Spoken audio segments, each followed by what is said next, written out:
Ây da, tôi sẽ tăng nữa.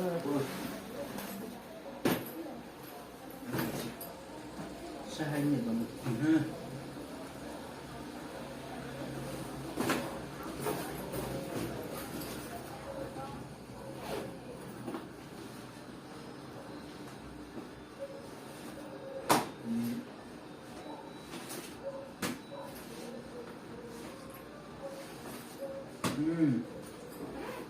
Gì nữa?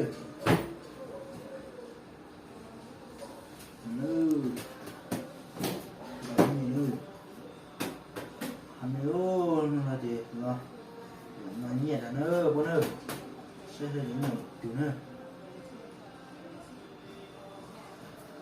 Là cây con để nữa.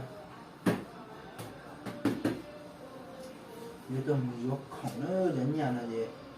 Nó sử dụng một số khó sẽ cái con là chẳng này nữa mình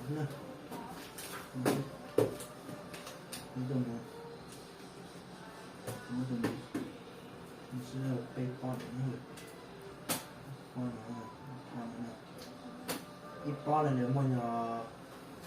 con này thì 10 triệu nữa con này là 10 triệu nữa con này để cái nhà lẻ này cho nó để mua 3 triệu 2 triệu đấy nó này stop con để cái nhà một tí này ta lên thì tứ tàu là của cái nhà nó bảo thì mà cũng mua thôi cho nên cũng chỉ quá này cái nhà này mà cũng giờ ta tính cũng cho mấy tí mà chúng mà tí tứ là của cái nhà nó một tí này Chúa có ở đài đua là xưa tu cú lu alo nát cho có bây giờ có cú ta tỏ sai đến nhẹ hay tao một tiếng là để sai nhẹ là để bố máy tôi hay em nó làm mùi giờ muốn nó là để cũng mặc tôi cú thì số hay cú đến nhẹ hay tao một tiếng là có thể mua hồi lửa ha mua ra lúc nào chỉ mua hồi lửa này cú tiêu một sự là ở các bạn bây giờ người ta ok thì cũng là lấy tôi hết là cũng mà tôi cú thì sáng nhẹ là 2 giờ là của tôi là những mặt tôi này có mà của tôi sai thôi mới tốt lại tôi chuột thế rồi họ nó được khoảng 8 giờ cho tới 9 giờ nó cũng mà tôi chuột rồi sang